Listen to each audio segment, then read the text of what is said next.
अस्सलाम वालेकुम, welcome to my new blog. भाई कैसे हो? ठीक ठाक हो? मज़े में? तो भाईजान आपके भाई ने स्टार्ट कर दी पॉडकास्टिंग होगी पाकिस्तान टीम ओवरऑल सारी टीमों के हिसाब से। तो भाई हम करते हैं सबसे पहले पाकिस्तान टीम के बारे में। इससे पहले मैं अपना इंट्रो आपको देता चलूँ तो मेरा नाम है उबैद रज़ा, तो आप देख रहे हैं ओबी के ब्लॉग्स। तो जल्दी से जाओ, पहले कमेंट लाजमी। तो आप देख रहे हैं ओबी व्लॉग्स, तो भाई जल्दी से जाओ, कमेंट लाजमी करो, सब्सक्राइब करो, लाइक करो, शेयर करो, अपने प्यारे दोस्तों को शेयर करना। तो भाई बात करते हैं हम फिज़िकली, पहले बात करते हैं पाकिस्तान टीम की। तो पाकिस्तान टीम का अभी रिसेंटली अनाउंस हुआ है एशिया कप और ट्राई सीरीज़ में एक स्क्वाड अनाउंस किया पाकिस्तान में, जिसमें पाकिस्तान ने फ़खर जमान, साइम अयूब, साहिमज़ादा फरहान, मोहम्मद हारिस, सलमान अली आगा जो कि हमारे कैप्टन हैं, तो माशाल्लाह से। तो फिर उसके बाद आई थी बात हसन नवाज़, फिर खुशदिल शाह, फिर दैन उसके बाद आई थी फ़हीम अशरफ की बारी। उसके बाद बॉलिंग अटैक में आप कर लो हसन अली, मोहम्मद नवाज़, शाहीन शाह अफरीदी, सलमान मिर्ज़ा जो कि यंगस्टर है, अभी लास्ट टाइम बहुत अच्छी बॉलिंग कर गए थे, उसके बाद उनको ड्रॉप कर दिया वेस्ट इंडीज़ सीरीज़ में। तो दैन उसके बाद आ जाती सुफियान मुकीम की बारी, उसके बाद आती अबरार अहमद, दैन लास्ट अजदा आरिस रऊफ़। अगर मैं किसी बंदे को भूल गया तो आप कमेंट में लाजमी बता देना, और बता देना भाई कि अपने कमेंट में लाजमी बताना कि व्लॉग कैसा लग रहा है आपको। तो भाई हम बात करेंगे अब उनके बारे में जो कि हमारे लास्ट ही तकरीबन भी 5 से 6 बैट्समैन हैं जो कि अच्छा है, और दो इन्होंने सेलेक्ट किए ना बंदे, वो मेरे को बिल्कुल भी पसंद नहीं आया। तो आप भी कमेंट में बताना कि आपको पसंद आए या नहीं आए वो बंदे। सबसे पहला नाम जो मुझे बिल्कुल भी पसंद नहीं आया वो आया है खुशदिल शाह। खुशदिल शाह को आपने किस बिहाफ पे लिया है ये मुझे थोड़ा गाइड कर दीजिएगा। खुशदिल शाह की लास्ट परफॉर्मेंस भी आप उठा के देखो कि वो इतनी खास नहीं थी। वो लास्ट बांग्लादेश प्रीमियर लीग में अगर उसने परफॉर्म किया तो उसके पॉइंट ये नहीं है कि आप उसको टीम में लेके आ जाओ वापसी। आपने एशिया कप के लिए उसको चूज़ किया, आपने उसको एशिया कप के लिए चूज़ किया, आपने ट्राई नेशन सीरीज़ के लिए उसको चूज़ किया। आप ये भी तो देख सकते थे आपके पास सलमान अली और आपके पास इरफान खान नियाजी मौजूद थे जो कि एक हार्ड हिटर की नज़र में आपको मिल सकते थे। उसके बाद आपने अब्दुल समद जो अभी रिसेंटली पाकिस्तान शाइन में से शो कराए तो आपने उसको भी मिस कर दिया। उसके बाद बात रही अगर आपको एक क्लासिकल बैट्समैन की ज़रूरत थी और आपने मास सदाकत, वेयर इज़ मास सदाकत जो कि यंगस्टर है, आपको ट्राई नेशन में उसको चांस देना लाजमी बनता था।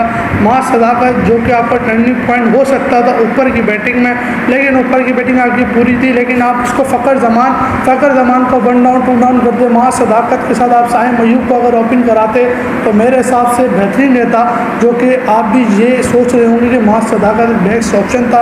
और रही बात अभी मिडिल ऑर्डर की बात में, हसन नवाज़ जो कि एक्स्ट्रा ऑर्डनरी है, उसके बाद कप्तान सलमान अली आगा एक्सीलेंट है। उसके बाद अगर कोई हिटिंग अगर 16 ओवर से लेकर 20 ओवर तक की कोई हमें पावर हिटिंग चाहिए होती है तो हम किसको बुलाएंगे बैटिंग करने, आप बताइए। अगर सलमान अली आगा इतना आखिर के 4 ओवर में हिट कर सकता है, आखिर के 4 ओवर में कम से कम भी 50-60 रन बनाने लाजमी होते हैं, वो उसके लिए हार्ड हिटर ना हमारे पास शाहिद अफरीदी जैसा कोई अभी तक बैट्समैन आया है। आसिफ अली की सूरत में आया था, हमने लास्ट 3-4-5 सीरीज़ में उससे परफॉर्मेंस नहीं की, हमने उसको फ्लॉप करके हमने उसको WCL में भेज दिया, वर्ल्ड चैम्पियन लीग में भेज दिया, हमने उसको लेजेंड लीग में भेज दिया, हमने उसको चलो भाई तुम बुढ़े हो गए जाओ। ये क्या है? आसिफ अली को हमने बाहर कर दिया। आसिफ अली के बाद अगर वो परफॉर्म करता है इरफान खान नियाज़ी किधर है? आखिर के 4-5 ओवर में अगर किसी अच्छे बैट्समैन तगड़े बैट्समैन की ज़रूरत होती है तो इरफान खान नियाज़ी, अब्दुल समद, ये 2 ऐसे पावर हिटर हैं जो पाकिस्तान टीम को आखिरी 4 से 5 ओवर में 50-60 रन दिला सकते हैं।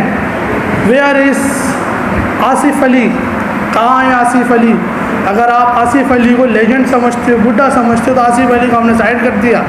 आपने फिर इरफान खान नियाज़ी को भी नहीं लिया, आपने सिर्फ अपनी बात करी। तो आपने किसी बात करी? खुशदिल शाह आखिर के 4 ओवर में करेगा इतनी हिटिंग? आखिर के 4 ओवर में खुशदिल शाह, खुद सोचें, खुशदिल शाह एक अच्छा बैट्समैन नहीं है मेरे हिसाब से।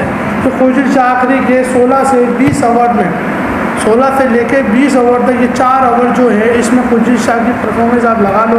आपको ऐसा हिटर चाहिए तो 2-3 ओवर में मैच साइड कर सकता है।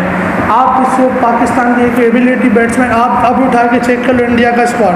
इंडिया के स्क्वाड में तकरीबन सारे यंगस्टर लगे, एक से बढ़कर एक यंगस्टर रखा है ना, एक से बढ़कर एक यंगस्टर। आखिर में 16 से 20 ओवर के लिए उन्होंने रखा है ना अपने मजबूत हथियार जो कि हार्दिक पांड्या की मौजूदगी में है।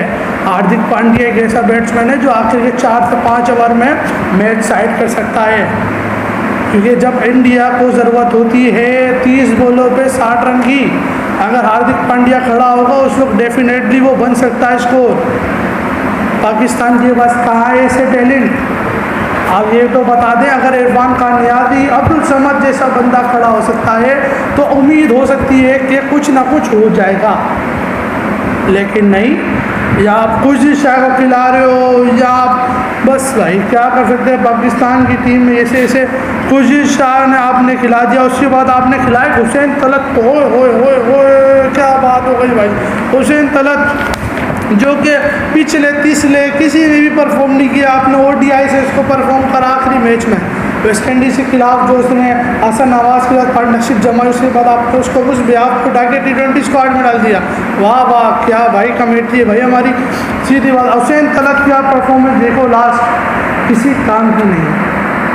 अगर आप हुसैन तलत की बात करो तो फिर आप अब्दुल समद को ढाल सकते हो मेरे भाई।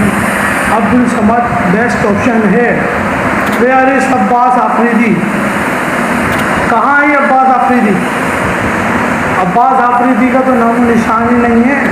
क्या गलती थी उसकी? क्योंकि उसने अच्छा परफॉर्म करा as a all rounder, as a bowler, as a slower one, और क्लास बॉलर है, क्लास बैट्समैन है, क्लास आप कर सकता है, 2 छक्के मार सकता है वो। लेकिन नहीं, हमें खिलाना है हुसैन तलत को, हमें खिलाना है फ़हीम अशरफ को। चलो Faheem Ashraf overall well done, good है, फ़हीम अशरफ बेहतरीन है। खुर्शीद शाह, हुसैन तलत, मेरे हिसाब से ये 2 जो आपने जो सिलेक्शन किए किसी काम की नहीं है। हारिस रऊफ अच्छा बॉलर है, ये माना जाता है। हसन अली जो कि फ्लॉप चल रहा है अभी इस वक्त, आपने लिया सीरीज़, अभी आपको ट्राई नेशन सीरीज़ में पता लग जाएगा हसन अली की परफॉर्मेंस। शाहीन शाह। अब बात करते हैं पाकिस्तानी ओपनिंग बैटिंग।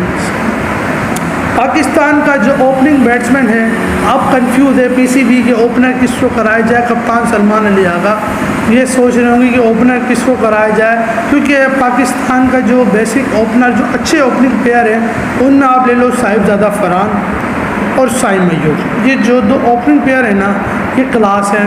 ये या तो आपको 5 ओवर में 60-70 रन कर देंगे, या तो 5 ओवर में आपको ये दिखेंगे भी नहीं। सीधी सी बात है। वन ओपनर आपके ये 2 बेस्ट हैं, नंबर 1 साहिबजादा और अपना साइम अय्यूब। उसके बाद 1 डाउन पा जाते हैं तो फ़खर जमान क्लास है।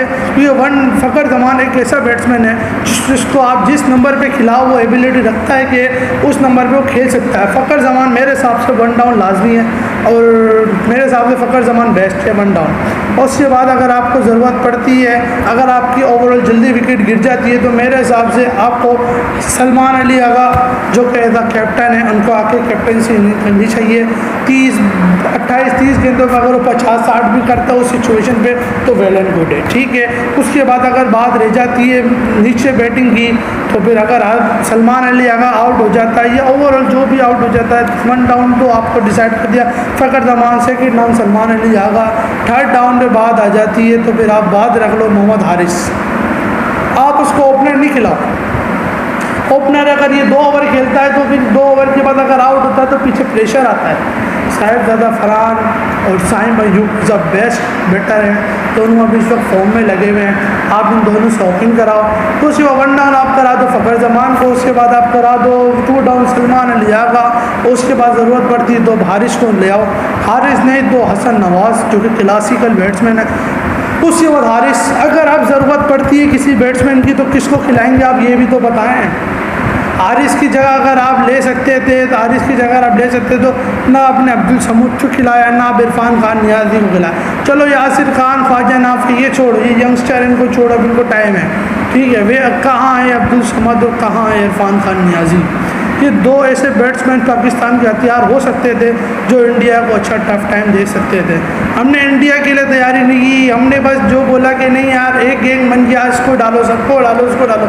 और अगर आपको ज़रूरत पड़ सकती है इन यंगस्टर के ऊपर, आपने देखना एक भी सीनियर प्लेयर नहीं है हमारे पास अभी इस वक्त। मोहम्मद रिजवान फ्लॉप चल रहा है, कोई मसला नहीं, मोहम्मद रिजवान का आप हटा सकते हो, लेकिन कहाँ है बाबर आजम? कहाँ है हमारा किंग? कहाँ है बाबर आजम? ये तो बताएं आप। बाबर आजम ये बाबर, अब लास्ट 3, 4, 5, 6, 8 सीरीज़ में अगर वो फ्लॉप रहा तो क्या हम उसको बिठा देंगे? बताएं मुझे, क्या वो फ्लॉप रहा तो हम उसको बिठा देंगे बाबर आजम को?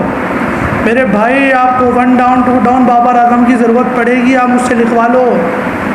बाबर आजम एक बैट्समैन क्लासिकल है, ये आप याद रखें। आखिर के मिडिल के अगर वो 6 ओवर या 8 ओवर से लेके 14 ओवर या 12 ओवर तक खड़ा रहा तो आपको स्टेमिना मिलेगा कि नहीं यार, हमारी बैकबोन खड़ी है। कहाँ है बाबर आजम? विराट कोहली लास्ट तकरीबन मेरे हिसाब से 8-10 सीरीज़ में फ्लॉप रहा, क्या उसको तनकीद का निशाना बनाया गया? नहीं, उसको सपोर्ट किया गया। उसके बाद आप देखो पाकिस्तान से भी लास्ट मैच हुआ जिसमें विराट कोहली ने एक्स्ट्राऑर्डिनरी बैटिंग करके इंडिया को विन करवाया, क्योंकि उनको पता था, क्योंकि उसको पता था कि मुझे सपोर्ट मिल रही है हमारी पब्लिक से, हमारी क्रिकेट बोर्ड से। कहाँ है बाबर आजम जिसको डिग्रेड किया जाता है बाबर आजम को? तो बस भाई मैं यहीं पे एंड करूँगा, फिर इस आज बैट्समैन की बात की, कल इंशाल्लाह बॉलर की बात करूँगा। तो आज पहला व्लॉग था, तो अगर आपको अच्छा लगा हो, मुझे उम्मीद है आपको अच्छा लगा होगा, तो मैं इंशाल्लाह इसको कंटिन्यू करूँगा। तो अस्सलाम वालेकुम, वालेकुम अस्सलाम, अल्लाह हाफिज़, खुदा हाफिज़, पाकिस्तान जिंदाबाद।